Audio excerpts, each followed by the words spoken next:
I shared this before, I believe, on my channel, but I'm going to share it again, the edited version. Our gracious brother did another article. He did several more for me, so that's good. And the more I can put out, the better it is. So, this one here is, let's see, born again versus the new creation. Okay, born again. Who hath heard anything like this? Who hath seen anything like these?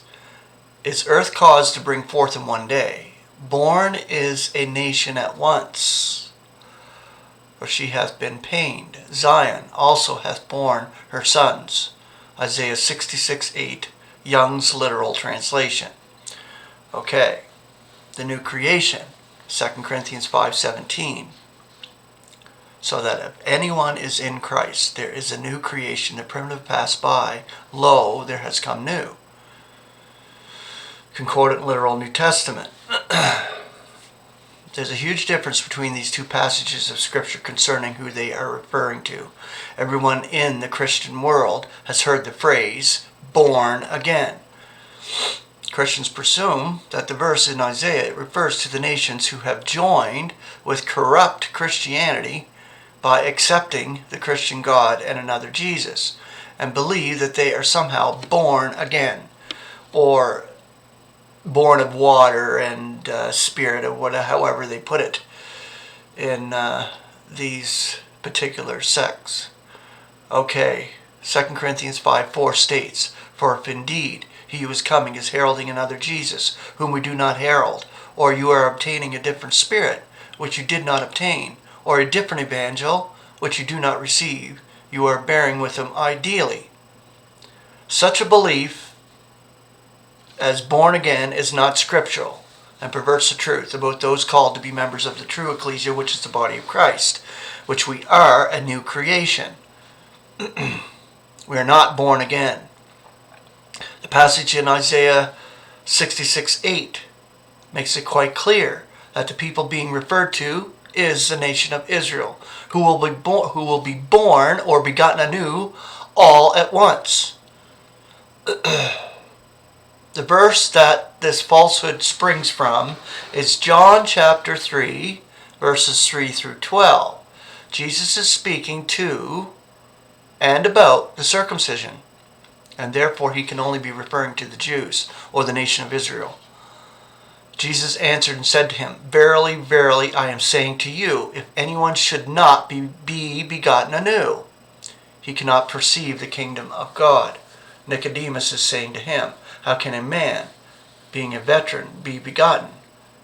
He cannot be entering into the womb of his mother a second time and be begotten. Jesus answered, verily, verily, I am saying to you, if anyone should not be begotten of water and of spirit, he cannot be entering the kingdom of God. That which is begotten by the flesh is flesh, and that which is begotten by the Spirit is spirit. You should not be marveling that I said it to you. You must be begotten anew. The blast is blowing where it wills, and the sound of it you are hearing, but you are not aware whence it is coming and where it is going. Thus is everyone who is begotten by water and the Spirit. Nicodemus answered and said to him, how can these things be? Jesus answered and said to him, you are a teacher of Israel, and these things you do not know? Verily, verily, I am saying to you, that of that which we have perceived are we speaking, and to that which we have seen we are testifying, and our testimony you are not getting. If I told you of the terrestrial, and you are not believing, how shall you be believing if I should be telling you of the celestial? I have highlighted 4 very important phrases in this passage of Scripture, which prove the kingdom of God is a terrestrial kingdom that it's speaking of in that passage, and that therefore Jesus could only be speaking to the nation of Israel, which has its lot on this earth during the upcoming eons, which the next one is crucial in the sense of being the 1,000 years, the millennial reign of Christ on the earth, through Israel, the nation of Israel. The body of Christ, on the other hand, will be in the heavens or the celestial realm during the same upcoming eons. Also note that Nicodemus was a teacher of Israel, not of the nations.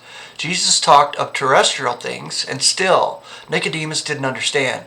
How could he have understood if Jesus told him about celestial things?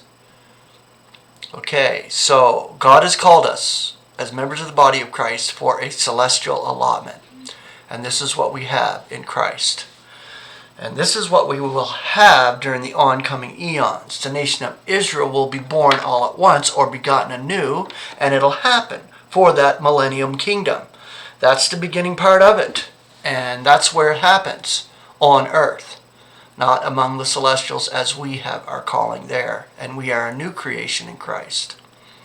All right. Have a beautiful Friday. Grace and peace.